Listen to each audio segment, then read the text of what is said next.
Hello, everyone. I'm Chalen Jackson, Compliance Officer for McNerney Management Group's Senior Marketing Specialist. We've been talking a lot recently about these new compliance updates with CMS. I know you've seen a couple of my past videos on these new call recording requirements and what that means for agents, how to implement that in your agency. But today, I have Josh Kersey, the team leader for Agent Outreach for Senior Marketing Specialists. And I want to talk a little bit about, we've got all these calls, we're going to have an incredible amount of data. So Josh, what kind of opportunity does that present to agents and agency owners? Yeah, absolutely. So first of all, appreciate you having me on to kind of talk about this, something I'm super passionate about, and definitely cannot even describe how large of a resource that is. So we use call recordings for every step of the process, all the way from, day one, never been on the phones before, never talked to an agent, all the way down to, I have my number one recruiter who's been in sales since he was knee-high to a grasshopper. And I mean, there's stuff that you can learn from both ends of the spectrum. Always really good information. Sure. Yeah. So when you look at reviewing all these calls, we've got, your team makes, hundreds of calls a day each. Mm-hmm. So why do we review these calls? Or is there something certain we're looking for, or, what's the mindset behind doing call reviews? Yeah, absolutely. So just in my personal experience with the training that I've done, you can sit there and throw out hypotheticals, or if the agent says this, say that. If they say that, say this. But realistically, that's just not going to stick with the recruiters that I have. And so when you break it down of like, okay, the agent specifically said this. When they say that, you're going to want to say this. And then you kind of take it from there and expand of, okay, this is what the agent was talking about. This is why they went that route. This is what they were thinking. And you kind of develop more of a reason why behind their response, instead of kind of, okay, cool, if they say this, you respond with that. Makes it more of a free thought, kind of they can make it their style, as opposed to just, I'm reading off a script, I'm a robot, because no one wants to talk to that.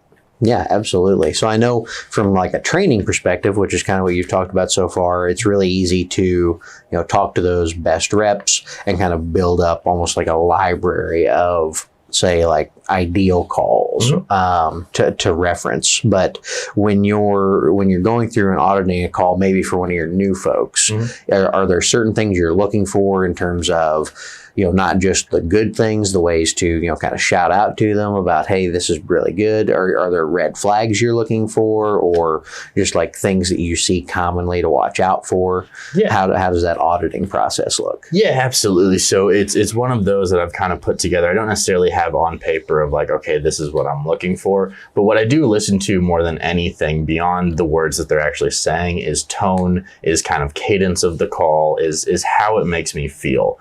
It's one of those that we strongly believe that if you're not very excited about whatever you're calling on, be it Medicare supplements, Medicare Advantage, whatever, you can't really expect to get the person on the other end of the phone excited about that. So that's really the biggest thing that we kind of look for, is tone, cadence, how it sounds, how it feels. But beyond that, we really break down every single aspect. I mean, the opener, the questions they're asking to expand the conversation, when they did expand that conversation, continuing from there of, okay, you asked this question, they came back with that.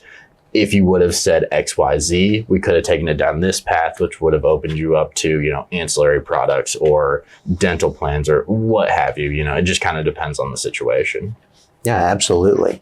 So when you're looking at all these calls, you read through a call, maybe you got, a couple red flags, a couple good things. What's your approach to actually sharing feedback on these calls with your staff? Absolutely. So we definitely have an environment on our team of, good, bad, or otherwise, you're going to know exactly where you stand. Sure. And so that's a very key part of it from the beginning, is making sure that people understand that it's going to feel good if I sit down and, hey, Chalen, that was a really good call. No improvements. That's going to feel really good. That's fantastic. But you're not going to learn anything. Sure. And at the end of the day, you're not going to be a better salesperson from that. So we try to preface everything of, hey, whether it's, all the way at the top, Dan McNerney, one of his call recordings, all the way down to, my brand new person out there, Heath, he's been here, a couple of months. Regardless of who it is, there's always going to be improvements that you can find. And it doesn't really utilize anyone's time the best way possible if we sit here and just tell you how good it is. So we make sure to preface that on the front end. And then beyond that, we just sit down with whoever was on the call. It's usually me. Sometimes my boss, Matt Carson, is in there. And we just sit down, play it live, and we'll just pause it as we go through. And hey, when they said that, you could have said this a little bit better. Do you understand why? And then we expand from there. Sure. So I think for a lot of folks, obviously this is going to be brand new, incredible amounts of data that we have. Most agencies aren't currently recording calls, definitely not storing them like this. You've obviously had a lot of practice and experience kind of developing this process. But for all our agents and agencies out there that are new to this, and they're kind of thinking about, okay, I've got all this data, I want to develop kind of this quality assurance and training program. How do you decide which calls to look at? Is there like a baseline number or percentage that you like to try to go through an audit? Or is it strictly based on someone coming to you and saying, I don't think this call went well. Can you look at it with me? How do you approach knowing which calls to look at? Yeah, that's a great question. So there's no real straight answer with that. I mean, I'm always under the impression of I would rather have way too many calls and kind of sort through them from there than not enough. That being said, it is going to rely a lot on the person who's actually on the phone, the recordings that you're actually utilizing. And a lot of that takes kind of a confidence building section. So when people first start out, I leave it very up to them of, send me any calls you want. Whatever you want. I want to hear recordings. And I just kind of remind them constantly, about every 2 hours, I would say, when they're making outbound, and just, hey, send me some calls, send me some calls, send me some calls. Inevitably, the first one they're going to send is, hey, I thought I did really well on this. Fantastic. Don't grab that one and immediately go in on them, because there's going to be room for improvement, but you want to build up that confidence and that trust that, hey, I'm here to better you. I'm not doing this just because I enjoy seeing you suffer.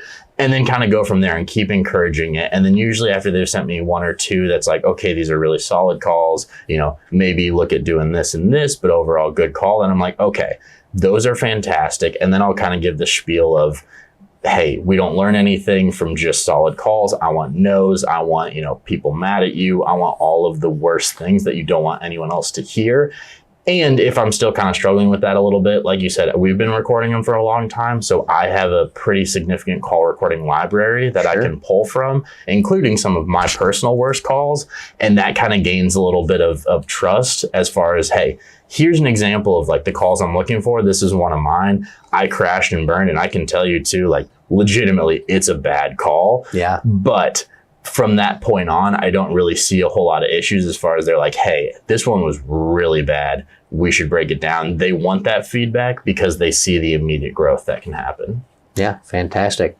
But I think this does present just such a huge opportunity to anyone who has downlines, has support staff, has, other people in their office that are interacting with clients. And I think both from the training standpoint, from the review standpoint, all this data is really going to be a good thing going forward. So I'm really glad we had a chance to chat today. I know we've been talking a lot about these new compliance requirements and some of the hurdles that we're going to face over the next year or so, getting everything implemented. But there are some definite upsides. And I think anytime we can take this raw data of these call recordings and use it to improve agency processes, make sure we're not missing cross-selling opportunities, making sure that we're, creating a rebuttal library for our staff, things like that, definitely going to help us in the long run. So Josh, thanks so much for joining me today. And as always, if you all have any questions, reach out to senior marketing specialists.